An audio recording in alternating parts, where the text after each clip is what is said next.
Rumah ibadah bukan seperti rumah pamer mobil atau showroom mobil, di mana mobil-mobil diperlihatkan dengan segala keindahannya, kecanggihannya, dan serba mengkilap. Pasti yang dipamerkan itu adalah yang terbaik, supaya orang bisa mengaguminya lalu membelinya.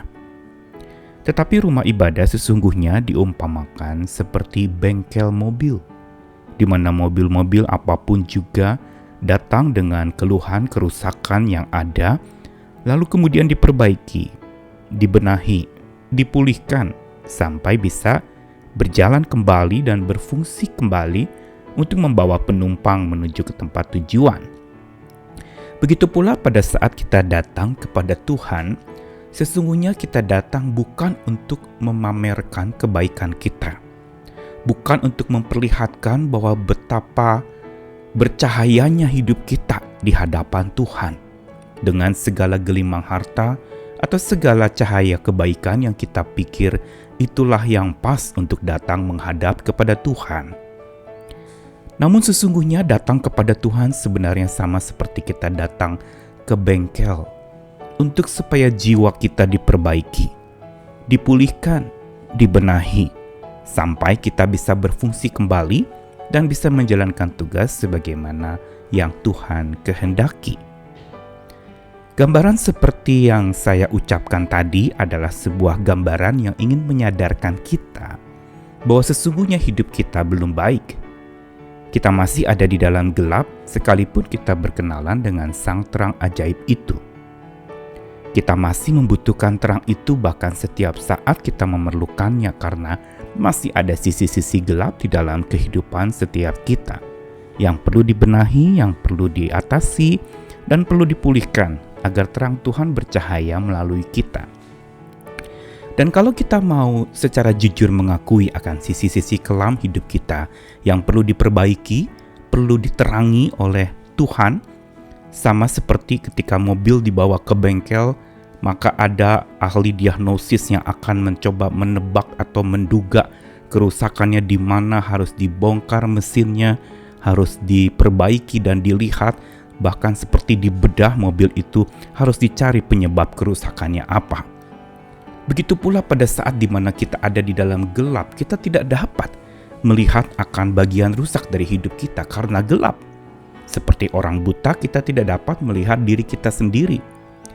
Kita butuh panduan terang dari luar hidup kita, dari luar jiwa kita yang menyinari, yang menerangi supaya kita bisa tahu bagian apa dalam hidup kita yang masih mengandung sisi-sisi kelam dan perlu diterangi oleh kasih Tuhan yang memperbaiki hidup kita. Karena itu kita harus paham bahwa Tuhan, Sang Kalam hidup itu, atau perkataan yang hidup itu, menerangi kekelaman hidup kita yang suram, yang mencengkeram dan penuh dengan berbagai macam duka, kabung, dan pelanggaran hidup yang menyakiti hati Tuhan, bahkan menyakiti sesama kita. Kita perlu memahami bahwa Sang Kalam itulah yang mampu menerangi kelam hidup kita. Saya Nikolas Kurniawan kembali menemani di dalam Sabda Tuhan hari ini dari dua bagian di Injil Yohanes. Yohanes 1 ayat 5 dan 9. Terang itu bercahaya di dalam kegelapan dan kegelapan itu tidak menguasainya.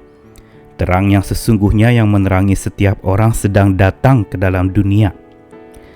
Lalu Yohanes 12 ayat 35 sampai 36. Kata Yesus kepada mereka, murid-muridnya, hanya sedikit waktu lagi terang ada di antara kamu. Selama terang itu ada padamu, percayalah kepadanya, supaya kegelapan jangan menguasai kamu. Barang siapa berjalan dalam kegelapan, ia tidak tahu kemana ia pergi. Percayalah kepada terang itu, selama terang itu ada padamu, supaya kamu jadi anak-anak terang. Sesudah berkata demikian, Yesus pergi bersembunyi dari antara mereka. Injil Yohanes adalah Injil yang banyak menuliskan tentang terang. Yohanes sangat memberitahukan tentang konsepsi terang sebagai sosok Tuhan yang menerangi dunia ini, yang menjadi cahaya bagi anak-anak Tuhan, agar anak-anak Tuhan itu menjadi anak-anak terang yang juga kemudian menerangi dan mencahayakan orang lain untuk lepas dari kekelaman dan kegelapan hidupnya. Gambaran terang yang diungkapkan oleh Yohanes dalam Injilnya atau dalam tulisan-tulisannya mau mengajarkan kepada kita tentang makna kedatangan Tuhan ke dalam dunia ini. Yohanes mencatatnya di dalam bagian pasal yang pertama dengan mengatakan bahwa terang itu bercahaya dalam kegelapan, dan kalau terang sudah datang dalam kegelapan, terang itu akan menguasainya dan kegelapan tidak dapat lagi menguasai manusia. Ini memberitahukan kepada kita betapa kemenangan terang itu adalah satu hal yang patut kita andalkan. Dan jangan lupa bicara kemenangan terang, yang dimaksud terang itu adalah tentu saja sosok firman yang jadi manusia, yaitu Tuhan Yesus Kristus. Dia datang ke dalam dunia ini menjadi kalam yang hidup, menjadi perkataan yang hidup, menjadi ucapan-ucapan Allah yang hidup menjadi manusia yang nyata untuk menyelamatkan manusia yang ada di dalam kelamnya hidup mereka, kelamnya dosa mereka dan pelanggaran yang menindih hidup mereka. Dan lalu kemudian dikatakan juga di dalam Yohanes pasal 1 tadi, ayat 9, terang yang sesungguhnya, berarti terang yang sejati itu, yang menerangi setiap orang sedang datang ke dalam dunia ini. Apa terang yang sesungguhnya itu? Terang sejati, yang bukan sekedar cahaya, tetapi sesuatu yang hidup. Sesuatu yang menerangi setiap orang berarti menghidupkan juga setiap orang. Jangan lupa Yohanes selalu menyetarakan antara terang, antara kehidupan, dan juga antara cinta. Light, life, and love. 3 tema ini sangat ditekankan oleh Yohanes dalam tulisan-tulisannya, termasuk juga di dalam surat Yohanes. Dan apa yang diucapkan di dalam ayat tadi mau menegaskan bahwa terang yang sesungguhnya, yang berarti saat dia bicara terang yang sesungguhnya, itu dia berbicara tentang Tuhan yang menjadi sosok terang sejati itu, yang sedang datang ke dalam dunia ini. Berarti dia sedang datang, dia sudah datang, dan dia akan datang ke dalam dunia ini. Ini yang sering diperingati di dalam Natal, bahwa terang itu sudah datang ke dalam dunia.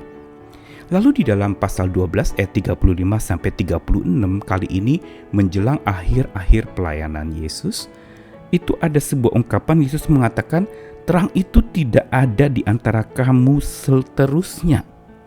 Selama terang itu ada padamu, percaya kepadanya supaya kegelapan jangan menguasai kamu. Yesus ingin bicara tentang kehadirannya di dunia ini pada waktu itu adalah sebuah kehadiran yang sementara, karena dia ada di dunia yang sementara, padahal dia adalah Allah yang kekal. Dan kehadirannya itu justru ingin mengatakan bahwa selagi terang itu ada di hadapanmu, percayalah kepadanya, supaya engkau tidak dikuasai oleh kegelapan itu. Dan barang siapa berjalan dalam gelap, ia tidak tahu kemana ia pergi. Karena itu percaya kepada terang itu selama terang itu ada padamu, supaya kamu jadi anak-anak terang. 2 kali dikatakan untuk kita percaya kepada terang itu. Dan inilah yang menyebabkan kita dapat melalui masa-masa kelam hidup kita, karena kita percaya kepada kalam hidup itu yang bercahaya menerangi kelamnya, redupnya hidup kita yang penuh bahaya ini. Dan kehadiran Tuhan itu bagaikan kalam hidup itu, yang bila kalam hidup itu menenteram hidup kita, maka kekelaman tidak lagi menyeramkan dan juga tidak akan mencengkeram kita, karena kita ada bersama dengan sang terang hidup itu, bersama dengan sang kalam hidup itu yang mengusir segala kekelaman hidup kita, dan kita mengalami ketentraman yang luar biasa. Karena itu menjelang hari kelahiran Tuhan Yesus yang akan diperingati seluruh dunia di hari-hari ini, marilah kita terus hidup dekat dengan sang kalam itu, firman yang jadi manusia itu, sabda Tuhan yang hidup itu. Karena itulah yang akan mampu menerangi kelamnya hidup kita. Datanglah kepadanya, percayalah kepadanya, dan berpeganglah kepada apa yang dia katakan kepada kita. Selamat terus hidup di dalamnya, supaya kelam kita bisa teratasi oleh kalam yang nyata yang datang ke dalam hati kita. Selamat menyambutnya. Amin.